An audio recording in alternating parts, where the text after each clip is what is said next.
YS Jaganmohan రెడ్డికి జన్మదిన శుభాకాంక్షలు తెలియజేస్తూ జననేత జగన్ ఎలా అయ్యాడు, ఈ వీడియోలో క్లుప్తంగా ఆయన చేసిన మంచి పనులు, ఆయన జననేత ఎలా అయ్యాడు అనేది చెప్పే ముందుగా వీడియో చూసిన వాళ్ళందరూ దయచేసి వీడియోని షేర్ చేయండి, ఎక్కువ మంది చూడడానికి లైక్ చేయండి. ఎందుకంటే రాష్ట్ర ప్రజలందరికీ కూడా మన రాష్ట్ర రాజకీయాలలో ఎవరు ప్రజలకు ఏం చేస్తున్నారు అనేది తెలియాలంటే ముందుగా మన వీడియోని 10 మందికి చేరేటట్లు మీరు లైక్ కొడితే ఎక్కువ మంది చూస్తారు, షేర్ చేస్తే ఇంకా ఎక్కువ మంది చూస్తారు, కామెంట్లు మీ అభిప్రాయాలను కూడా తెలియజేయవచ్చు.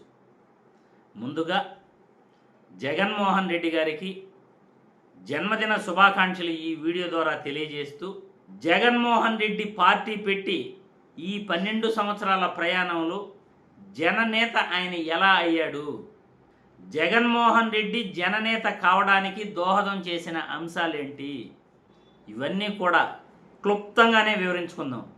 ఎందుకంటే బోర్ లేకుండా చాలా క్లుప్తంగా వివరిస్తాను. జగన్మోహన్ రెడ్డి వైఎస్ రాజశేఖర్ రెడ్డి గారు చనిపోయిన తర్వాత ఓదార్పు యాత్ర చేయాలనుకున్నాడు. ఓదార్పు యాత్ర చేస్తే జగన్మోహన్ రెడ్డి రాజకీయంగా బలపడతాడు అని ఏపీలోని కాంగ్రెస్ నేతలు మరియు తెలుగుదేశం పార్టీ అధ్యక్షుడు చంద్రబాబు నాయుడు, కిరణ్ కుమార్ రెడ్డి ముఖ్యంగా వీళ్ళందరూ కలిసి జగన్మోహన్ రెడ్డి పైన లేనివి పోనివి సోనియా గాంధీకి చేరవేసే ప్రయత్నం చేశారు. ఎలాగైనా జగన్మోహన్ రెడ్డి ఓదార్పు యాత్ర చేయకుండా చేయాలి, జగన్మోహన్ రెడ్డి జనాలను గన కలిశాడంటే మనం రాజకీయంగా అతన్ని ఆపలేము అని కుట్ర పన్నారు. అటు తెలుగుదేశం పార్టీ తరఫున ఎర్రవనాయుడు గారు, అప్పుడు ఎంపీగా ఉన్నారు, రామ్మోహన్ నాయుడు తండ్రి ఎర్రవనాయుడు గారు అచ్చెన్నాయుడికి అన్న, ఆయన ద్వారా ఒక కేసు వేయించారు. ఇటు కాంగ్రెస్ పార్టీ తరఫున తెలంగాణ నుండి శంకర్రావు తరఫున ఒక కేసు వేయించారు. ఈ 2 కేసులు కాంగ్రెస్ చంద్రబాబు నాయుడు ఇద్దరూ కలిసి, సోనియా గాంధీ గారికి వాస్తవాలు తెలియదు యాక్చువల్గా, కానీ లేనివి పోనివి ఆయన పైన ఎక్కువగా చెప్పేసి జగన్మోహన్ రెడ్డిని కంట్రోల్ చేయాలనే ఉద్దేశంతో జగన్మోహన్ రెడ్డిపై కేసులు పెట్టి అన్యాయంగా జైలుకు పంపారు. జగన్మోహన్ రెడ్డి తన వ్యాపారాలలో సంపాదించిన ఆస్తులపై ధనంపై ఆయన ట్యాక్సులు కట్టినందుకే ఆయన్ను జైలుకు పంపారు. దాదాపు కూడా సంవత్సరం పైనే ఆయన్ను జైల్లో పెట్టడం జరిగింది. రాజకీయంగా అణగదొక్కేందుకే జగన్మోహన్ రెడ్డిని జైలుకు పంపారు. కాబట్టి రాజశేఖర్ రెడ్డి పైన ఉన్న అభిమానాన్ని, జగన్మోహన్ రెడ్డిని జైలుకు పంపిన విధానాన్ని ప్రజలెవరూ కూడా జీర్ణించుకోలేకపోయారు, ముఖ్యంగా రాజశేఖర్ రెడ్డి గారి అభిమానులు. అప్పటి ఉప ఎన్నికల్లో 15 స్థానాల్లో ఎన్నికలు జరిగితే ఏపీలో 15 స్థానాలు కూడా జగన్మోహన్ రెడ్డి గెలుచుకోవడం జరిగింది. అప్పటికి జగన్మోహన్ రెడ్డి పేరు దేశం మొత్తం కూడా మారుమ్రోగిపోయింది. తర్వాత 2014లో ఏపీ విడిపోయిన తర్వాత జరిగిన ఎన్నికలలో రాష్ట్రానికి ఎక్స్పీరియన్స్ ఉన్న లీడర్ కావాలి, ఎక్స్పీరియన్స్ ఉన్న లీడర్ అయితే రాజధాని అభివృద్ధి చేస్తాడు అని చంద్రబాబుకు ఓట్లేస్తే చంద్రబాబు 2014కు ముందు ఇచ్చిన హామీలన్నీ నెరవేర్చకపోగా ప్రజలను మోసం చేశాడు, ప్రజాధనాన్ని దుర్వినియోగం చేశాడు. 53,000 ఎకరాలు భూసేకరణ రాజధాని కోసం సేకరించి రైతులకు అన్యాయం చేయడం జరిగింది. 2014 ఎన్నికల్లో 67 సీట్లు సంపాదించిన జగన్మోహన్ రెడ్డి రాష్ట్రానికి ఒకసారి ముఖ్యమంత్రి అయితే ఎలా చేస్తాడు అని భారీ ఎత్తున రాష్ట్ర ప్రజలందరూ కూడా జగన్మోహన్ రెడ్డిని 2019లో ముఖ్యమంత్రిని చేయటం జరిగింది. జననేత జగన్మోహన్ రెడ్డి ఎలా అయ్యాడు, ముఖ్యమంత్రిగా రాజకీయ ప్రస్థానం ప్రారంభించిన జగన్మోహన్ రెడ్డి అధికారంలోకి వచ్చిన వెంటనే మొట్టమొదట ఉద్యోగులకు 27% ఐఆర్ ఇవ్వటం జరిగింది. అక్కడే ఉద్యోగస్తుల గుండెల్లో మొదటి స్థానాన్ని సంపాదించుకున్నాడు జగన్మోహన్ రెడ్డి. అరే వాళ్ళ నాన్నకంటే మంచివాడుకున్నాడు, ఉద్యోగస్తులకు ఇతను ఉపయోగపడతాడు అని అప్పుడే ఉద్యోగస్తుల గుండెల్లో ఆయన మనసులో స్థానం సంపాదించగలిగాడు. అధికారంలోకి వచ్చిన 2 నెలలకే ఎవరూ తీసుకురానటువంటి సంస్కరణలు, ప్రజల వద్దకు మనం చేరాలి, ప్రజల వద్దకు వెళ్ళి ప్రభుత్వం చేసే కార్యక్రమాలు, ప్రభుత్వం ఇచ్చే సంక్షేమ పథకాలు చేరాలంటే మనం ప్రజల దగ్గరకు వెళ్ళాలి. ప్రజల దగ్గరకు వెళ్ళాలంటే గ్రామ సచివాలయాలు మనం ఏర్పాటు చేయాలి. గ్రామ వాలంటీర్ వ్యవస్థ ఏర్పాటు చేయాలి.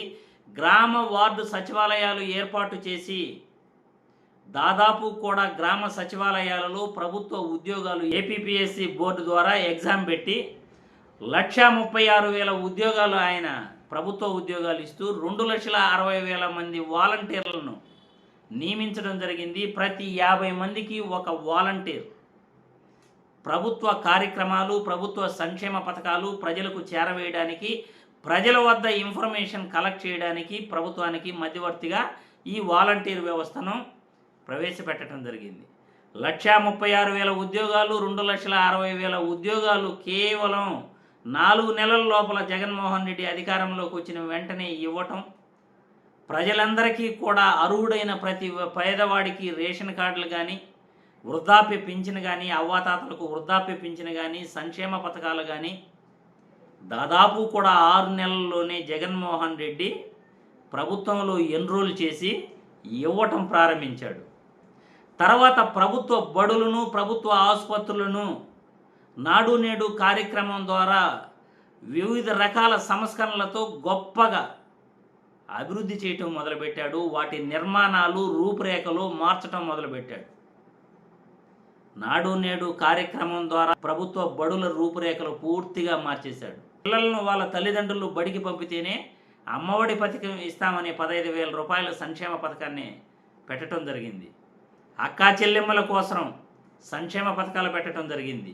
ప్రభుత్వ బడుల్లో రూపురేఖలు మార్చి మౌలిక సదుపాయాలు ఏర్పాటు చేసి ఇంగ్లీష్ మీడియం విద్య కూడా ప్రైవేటు పాఠశాలలు, కార్పొరేట్ పాఠశాలల కన్నా మిన్నగా ప్రభుత్వ బడుల్లో విద్యార్థులు చదువుకోవాలని ఆయన ప్రభుత్వ బడుల్లో సంస్కరణలు విద్యా వ్యవస్థలో తీసుకురావడం జరిగింది. వైద్య రంగంలో 53,000 ఉద్యోగాలు ఆయన భర్తీ చేసి వైద్య రంగంలో కూడా ఆయన వివిధ రకాల సంస్కరణలు తీసుకువచ్చి ప్రతి గ్రామంలోనూ విలేజ్ హెల్త్ సెంటర్లు తీసుకురావడం జరిగింది. పట్టణాలలో ప్రాథమిక ఆరోగ్య కేంద్రాలు తీసుకురావడం జరిగింది. ప్రభుత్వ ఆసుపత్రుల రూపురేఖలు మార్చడం జరిగింది. మౌలిక వసతులు ఏర్పాటు చేయటం జరిగింది. ఇలా విద్యారంగంలోనూ వైద్య రంగంలోనూ అనేక సంస్కరణల ద్వారా జగన్మోహన్ రెడ్డి జననేతగా ప్రజల గుండెలకు దగ్గరైపోయాడు. ఇక ముఖ్యంగా అన్నదాతల కోసం, అన్నదాతలకు ఎవరైతే దగ్గరవుతాడో అతనే జననేత, ప్రజానాయకుడు కాగలుగుతాడు. వ్యవసాయ రంగాన్ని దృష్టిలో పెట్టుకుని ఏ నేత అయితే సంస్కరణలు తీసుకొస్తాడో అతనే జననేత కాగలుగుతాడు. ఇక అన్నదాతలకు 2,000 మంది జనాభా గల గ్రామాలకు ఒక రైతు భరోసా కేంద్రాన్ని ఏర్పాటు చేసి రాష్ట్రం మొత్తం కూడా రైతు భరోసా కేంద్రాల ద్వారా ఎరువులు, విత్తనాలు సీజన్ కంటే 3 నెలల ముందే ఇవ్వటం ప్రారంభించాడు. అంతకుముందు ఎరువులు, విత్తనాలు దొరక్క చాలామంది రైతులు ఆత్మహత్యలు చేసుకున్నారు. పంట నష్టపోయి పంట నష్టం బీమా లేక రైతులు 2019కి ముందు ఆత్మహత్యలు చేసుకునేవాళ్ళు. కరెంటు లేక రైతులు ఆత్మహత్యలు చేసుకునేవాళ్ళు. ముఖ్యంగా ఆ 3 అంశాలపైన ఎరువులు, విత్తనాలు సకాలంలో ఇవ్వాలి, నాణ్యమైన విత్తనాలు ఇవ్వాలి, పంట నష్టానికి ఇన్సూరెన్సు ఈ క్రాఫ్ట్ ద్వారా ఇవ్వాలి, తర్వాత ముఖ్యంగా రైతుకు గిట్టుబాటు ధర ఇవ్వాలి, రైతు భరోసా అనేది రైతులకు ప్రవేశపెడుతూ అన్నదాతను కాపాడిన నేతగా ఈరోజు జగన్మోహన్ రెడ్డి జననేతగా మారి ప్రజల గుండెల్లో చిరస్థాయిగా నిలిచిపోయాడు. 2024 ఎన్నికలలో కూటమి ప్రభుత్వం ఎలా అధికారంలోకి వచ్చిందో, ఎన్ని మాయమాటలు చెప్పిందో, సాయంత్రం 6 గంటల తర్వాత చీకట్లో 51 లక్షల ఓట్లు ఎలా వేసుకుందో పార్లమెంట్లోనే మాట్లాడటం జరిగింది. కూటమి ప్రభుత్వం అధికారంలోకి వచ్చి ఇచ్చిన హామీలు నెరవేర్చకుండా ఈరోజు జగన్మోహన్ రెడ్డి అయితే మాకు అన్నీ చేసేవాడు, జననేత జగన్మోహన్ రెడ్డి మాకు మళ్ళీ కావాలి అని ప్రజల గుండెల్లో జగన్మోహన్ రెడ్డి ఎక్కడికి వెళ్ళినా తండోపతండాలుగా జనం వస్తూ వాళ్ళ గుండెల్లో దైవంలాగా ఈరోజు జగన్మోహన్ రెడ్డిని ఆరాధిస్తూ, జగన్మోహన్ రెడ్డిని ప్రేమిస్తూ, జననేత జగన్మోహన్ రెడ్డిగా మారిన ఆయన చరిత్ర, ఆయన జీవిత లక్ష్యాన్ని మనం ఈ వీడియో ద్వారా వివరించడం జరిగింది. జననేత జగన్మోహన్ రెడ్డి ఈరోజు ప్రజలకు చాలా చేరువ కావడానికి ఆయన సంక్షేమ పథకాలు, సంస్కరణలు, మౌలిక వసతులు, విద్యా వైద్య రంగంలో చేసిన ఎనలేని కృషి, ముఖ్యంగా మద్యాన్ని ప్రజలకు దూరం చేసి బెల్ట్ షాపులను 43,000 బెల్ట్ షాపులను రద్దు చేసి మద్యాన్ని ఉదయం 11 గంటల నుండి 8 గంటల వరకు టైమింగ్స్ ప్రకారం అమ్మాలి అని పర్మిట్ రూములు లేకుండా మద్యంలో కూడా సంస్కరణలు తీసుకువచ్చి ప్రభుత్వ మద్యం దుకాణాలు ఏర్పాటు చేసి జననేత జగన్మోహన్ రెడ్డి ప్రజల గుండెల్లో స్థిరస్థాయిగా నిలిచిపోయాడని ఈ వీడియో ద్వారా తెలియజేస్తూ కామెంట్ల రూపంలో మీ అభిప్రాయాలను కూడా తెలియజేస్తూ వీడియోని లైక్ చేయండి, ఎక్కువ మంది చేరడానికి, వీడియోని షేర్ చేయండి అందరూ చూడడానికి. రాజకీయాలలో జననేత జగన్మోహన్ రెడ్డి గత ప్రభుత్వంలో చేసిన మంచిని షేర్ చేసి ప్రజలందరికీ కూడా తెలియజేయాలని ఈ వీడియో ద్వారా తెలియజేస్తున్నాను.